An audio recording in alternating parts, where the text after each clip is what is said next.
کوئی تجھ سے کاریں مانگتا ہوگا، کوئی تجھ سے کوٹیاں مانگتا ہوگا، ہم تجھ سے تیری رضا کے طلبگار ہیں۔ اللہ ہم سے راضی ہو جا، اے اللہ ہم سے راضی ہو جا۔ اللہ گناہ کر کر کے ہم نے تجھے ناراض کر دیا ہے، اللہ اب سلو کرنے کے لیے آئے ہیں، تجھے منانے کے لیے آئے ہیں۔ اللہ اب تو مان جا، اللہ مان جا۔ اللہ اگر تو مان گیا، تو راضی ہو گیا، شیطان ذلیل ہو جائے گا، تیرے محبوب گنبد خضرا میں خوش ہو جائیں گے۔ اللہ مان جائیے۔ کریم کا، اے رحیم کا، آج تو جی چاہتا ہے تیرے سامنے لوٹ پوٹ ہو جائے۔ اللہ ہم تجھے کس طرح منائیں، تجھے کس طرح راضی کر لیں۔ اللہ تو راضی ہو جا، اللہ تو راضی ہو جا۔ اللہ ہم وہ انداز کہاں سے سیکھیں جس کے اوپر تجھے ترس آ جائے۔ اللہ ہم وہ زبان کہاں سے لائے جس سے نکلی ہوئی دعا تو قبول کر لے۔ اللہ اسی زبان سے مانگ سکتے ہیں، قبول فرما لیجئے۔ یہی ہمیں مانگنے کا طریقہ آتا ہے، اللہ اسی طریقے سے مانگے ہوئی قبول فرما لیجئے۔ اللہ اس کے علاوہ نہیں طریقہ آتا۔ اللہ ہم تیری رحمتوں کو کس طرح متوجہ کر لیں، ہمیں نہیں طریقہ آتا۔ اللہ یہی طریقہ ہے۔ اللہ مان جائیے، اللہ مان جائیے۔ کریم کر راضی ہو جائیے۔ اے کریم پروردگار، تو ناراضگی کو ختم فرما لیجئے۔ اللہ تو نے خود ہی تو فرمایا ہے، ادعونی استجب لکم، مجھے پکارو میں تمہاری دعائیں قبول کروں گا۔ تو نے ہمیں حکم دیا ہے، وَأَمَّا السَّائِلَ فَلَا تَنْهَرْ، سائل کو جھڑکی نہ دو۔ اللہ ہم فقیروں کو حکم دیا ہے، سائل کو جھڑکی نہ دو۔ اللہ ہم بھی تو تیرے در کے سوالی ہیں، ہم بھی تو تیرے در کے فقیر اور بھکاری ہیں۔ اللہ تو نے خود ہی تو فرمایا ہے، انتم الفقراء، تم سب فقیر ہو۔ پھر تو نے یہ بھی فرمایا ہے، الصدقات للفقراء، صدقے فقیروں کا حق ہے۔ جب ہم فقیر ہیں اور صدقے فقیروں کا حق ہے، اللہ پھر رحم و کرم کے صدقے عطا فرما دیجئے۔ میرے اللہ ہم تجھ سے دلائل بازی نہیں کر رہے، اپنی احتیاج کا اظہار کر رہے ہیں۔ اللہ تو ہم سے راضی ہو جا۔ کریمہ کا، تیری بنا بھی کیا جینا، جب تو ہم سے ناراض ہے تو زندگی کا کیا لطف ہے۔ راضی ہو جائیے، اللہ راضی ہو جائیے۔ ہماری چھوٹی موٹی غلطیوں کو معاف کر دیجئے۔ اللہ تم معاف کرنے کو پسند کرتا ہے، معاف فرما دیجئے۔ اللہ مجمع میں جتنے حضرات موجود ہیں یا دور بیٹھے لوگ دعاؤں پر آمین کہہ رہے ہیں، اللہ سب پر ایک مرتبہ محبت کی نظر ڈال دیجئے۔ اللہ ایک نظر سے ہمارا کام بن جائے گا، ایک مرتبہ محبت کی نظر ڈال دیجئے۔ وہ محبت کی نظر جو تو نے بشر حافی پر ڈالی تھی، وہ دنیا کے شراب خانے میں شراب کے نشے میں مست ہے، تیری محبت کی نظر پڑ گئی، تو نے ان کو اپنا دیوانہ بنا دیا۔ اللہ جب تو اپنانے پہ آتا ہے، شراب خانوں سے لوگوں کو اٹھا کے اپنا دیوانہ بنا دیتا ہے۔ اللہ ہم شراب خانے میں تو جمع نہیں ہو چکے، اللہ ہم نے شراب تو نہیں پی ہوئی، تیری محبت کی تلاش میں در در کی ٹھوکریں کھاتے ہوئے یہاں پہنچ چکے ہیں، محبت کی بھیک مانگ رہے ہیں۔ اللہ محبت عطا فرما دیجئے، اللہ عطا فرما دیجئے۔ اے کریمہ کا، ہمیں خالی ہاتھ نہ لوٹا، اللہ خالی ہاتھ نہ لوٹا۔ اللہ ہمیں اپنی محبت نصیب فرما، اپنے محبوب صلی اللہ علیہ وسلم کی سچی محبت نصیب فرما۔ اے اللہ ہم ایسے زمانے میں پیدا ہوئے کہ تیرے محبوب کا دیدار کھلی آنکھوں سے نہ کر سکے۔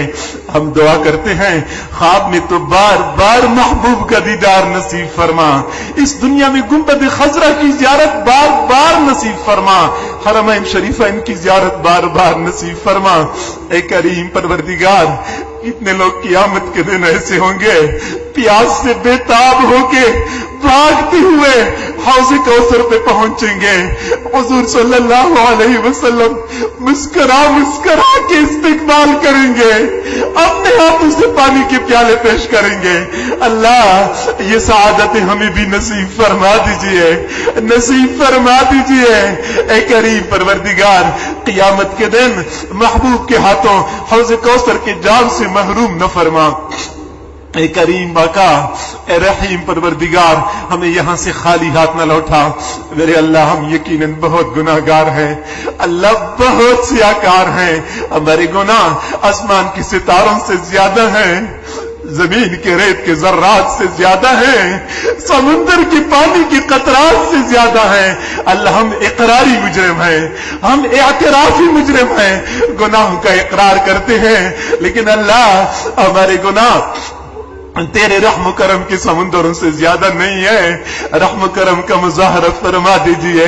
بندہ گندگی، بچہ گندگی میں لتڑا ہوا ہوتا ہے، باقی لوگ تو نفرت کرتے ہیں، ماں تو نفرت نہیں کرتی، وہ سمجھتی ہے گندا ہے، بدبو آ رہی ہے، لیکن بیٹا تو میرا ہے، بچے کو صاف ستھرا کر کے سینے سے لگا دیتی ہے۔ اللہ، ہم یقیناً گناہوں میں لتڑے ہوئے ہیں، لیکن اللہ ہم سے نفرت نہ فرما دیجئے، ہمیں دھتکار نہ دیجئے، ہمیں معاف کر کے گناہوں سے صاف کر کے اپنا بنا دیجئے، اللہ اپنا بنا دیجئے۔ اے کریم پروردگار، بنی اسرائیل میں 100 بندوں کا قاتل جب توبہ کے ارادے سے نیکوں کی بستی کی طرف چل پڑا، ابھی بستی میں پہنچا نہیں تھا کہ تو نے مغفرت فرما دی۔ اللہ، ہم تو تیری رضا کی تلاش میں تجھے منانے کے لیے نیکوں کے قدموں میں پہنچ چکے ہیں۔ اللہ، اب تو معاف کر دیجئے، اللہ اب تو معاف کر دیجئے، اے کریم آقا معاف کر دیجئے۔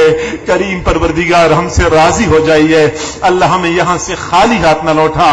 اے کریم آقا، ہماری پورے ملک کے حال پہ رحم فرما، یہ ملک مختلف بحرانوں کا شکار ہے، بحرانوں سے چھٹکارا نصیب فرما۔ اللہ، بد امنی کو امن میں تبدیل فرما، اس ملک کو اسلام کا قلعہ بنا۔ جو لوگ اس ملک میں جس طرز پہ دینی خدمات سر انجام دے رہے ہیں، اللہ ان کی دینی خدمات کو شرف قبولیت نصیب فرما، مدارس عربیہ کی حفاظت فرما، مراکز اور خانقاہوں کی حفاظت فرما۔ اللہ، جہاں جہاں لوگ دین کا کام کر رہے ہیں، جس طرز پہ کر رہے ہیں، سب کے ساتھ اپنی مدد شامل حال فرما۔ میرے اللہ، اس وقت پوری امت پہ برا حال آ چکا ہے، بہت برا وقت آ چکا ہے۔ اللہ، وہ کون سا ملک ہے مسلمانوں کا جس میں آگ نہیں لگی ہوئی، جس میں انتشار نہیں ہے؟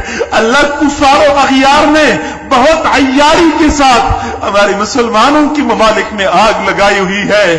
اللہ، رحمتوں کے ساتھ اس آگ کو بجھا دیجئے، کفار و اغیار کی عیاری و مکاری سے اللہ ہمیں بچا لیجئے۔ اے کریم پروردگار، پوری امت کے حال پہ رحم فرما، جہاں جہاں مسلمان پریشان ہیں، اللہ ان کی پریشانیوں کو ختم فرما، اپنی مدد شامل حال فرما۔ اے کریم آقا، مسلمانوں کو صرف اس بات کی سزا دی جا رہی ہے کہ وہ تیرے سوا کسی کو خدا نہیں مانتے۔ اللہ، وہ تجھے ہی خدا مانتے ہیں، تجھے ہی سپر قوت مانتے ہیں۔ اللہ، پھر تو بھی اپنی قوتوں کا مظاہرہ فرما دیجئے، مسلمانوں کی مدد فرما، مسلمانوں کی مدد فرما، مسلمانوں کو وحدت نصیب فرما، اتفاق و اتحاد نصیب فرما۔ اللہ، مسلمان اتنے بے بس ہیں، ارب مسلمان اپنے حرمین کی حفاظت پر بھی قادر نہیں ہے، بیت المقدس کی حفاظت پر بھی قادر نہیں ہے۔ اللہ، ہمارے تو مقامات مقدسہ خطرے میں ہیں، اللہ حفاظت فرما دیجئے، حفاظت فرما دیجئے۔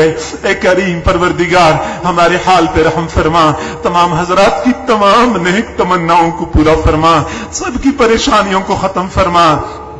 اے کریم آقا، ہماری متوفیان کی مغفرت فرما، قبروں پہ لاکھوں کروڑوں اربوں خربوں رحمت نازل فرما، سیئات کو حسنات میں تبدیل فرما۔